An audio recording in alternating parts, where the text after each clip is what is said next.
Hi, I'm Royce with Viking Wax Press. Today I'm going to go over the top receivers in the UFL. This is before the season starts. So first of all, I ranked each team in the receiver category. Battlehawks were first. They've got Jax Peterson. They've got Hakeem Butler, Marcel Aitman, Blake Jackson. They're just loaded. Even though Pearson's out for a little while, they're still the best team in the league by far. So I'll go over each one of these individually a little bit later on to talk about all of their stats. But first of all, I'm just going to go over the rankings. After the Battlehawks, we've got the Memphis Showboats. The Showboats are super deep at receiver, and they have huge prospects, namely with Jay Adams. I think he's going to be probably the number one or number two receiver in the league. They've got Vinny Papali, DeAndre Overton, David Davis, Lee Morris. They're just super deep. In third place, I've got the Birmingham Stallions. The Stallions are not as deep. In fact, I think we just lost Victor Bolden recently, but they've got Deon Cain, who was the MVP of last year's championship game. They've got Marlon Williams, who was injured last year, but he's going to come back strong. And they also have Amari Rodgers, who played for the Packers, and I think he's going to be pretty big for them this year. After that, we've got the Houston Roughnecks, who are also pretty deep. They've got Justin Hall returning. He was a great receiver last year. Isaiah Henney comes over from the Maulers.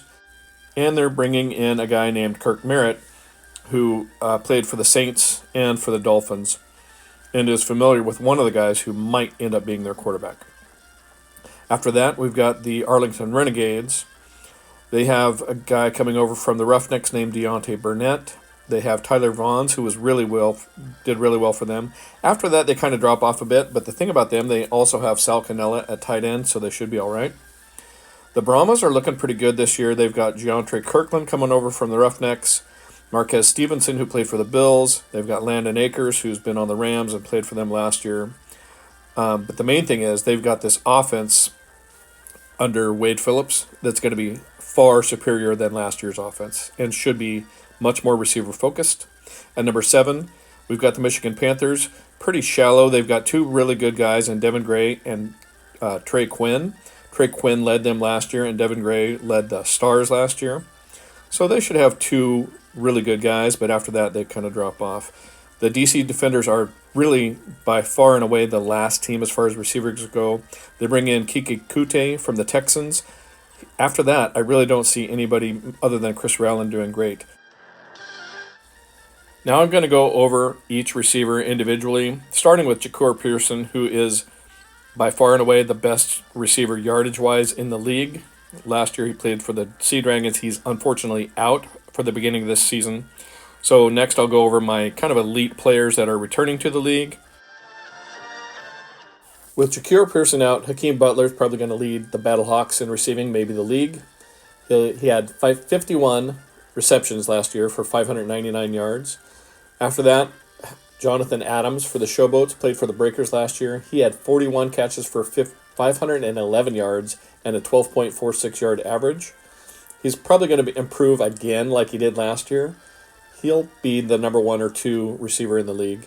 Justin Hall for the Roughnecks had 47 catches for 513 yards. He comes over from the Gamblers, stays with Houston, essentially, and he will lead that team.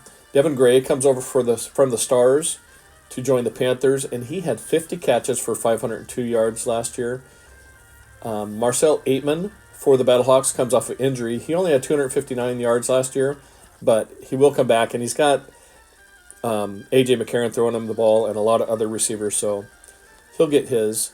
Deon Cain last year, he only had 182 yards, but he was the championship game MVP, and he came on strong at the end of the year. He should pick right up where he left off. Isaiah Henney for the Roughnecks, 46 catches for 474 yards. He was on the Maulers last year, and he was also a great return man. Blake Jackson played on the Sea Dragons last year, is joining the Battlehawks. He had 440 yards last year. Man, that team is just super deep. Trey Quinn is the last guy of these kind of elite level top tier guys that I'll talk about. He had 439 yards for the Panthers last year, and between him and Devin Gray, they've got a solid starting core. The next group of guys I'm going to talk about, I'd consider the tier 2, kind of upper echelon kind of guys, but not quite the top. We'll start with Darius Shepard. He had 519 yards last year. Great output. He's going to drop a little bit with Blake Jackson and Marcel Aitman and Jacure Pearson coming over. He'll still be awesome. Deontay Burnett comes over from the Roughnecks to the Renegades. He started for them and had 378 yards, so he's going to plug right into the Renegades. Jontre Kirkland was awesome last year for the Roughnecks until he got hurt. He had 253 yards in 5 games. He's also going to be starting probably the top guy on the Brahmas team. Marlon Williams was injured after game 1 of last year for the Stallions, but man, did he look promising in 2022.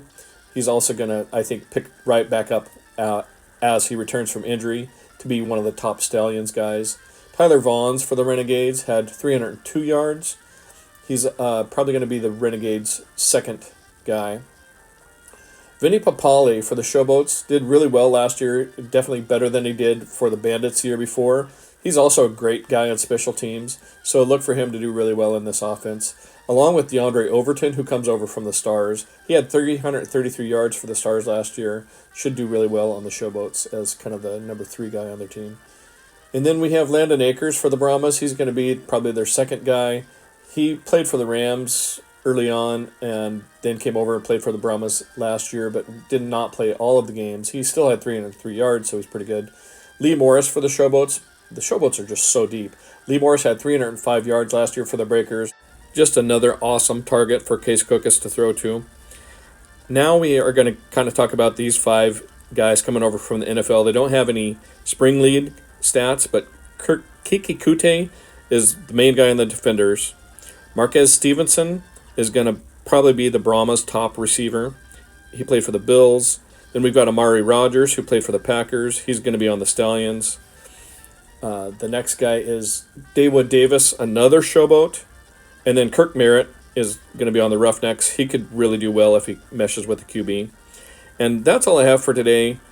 It's a lot of guys, pretty quick. Let me know who I missed. Let me know who you think could step up and be among that list. This has been Royce with Viking Wax Press. God is good, y'all. Take care.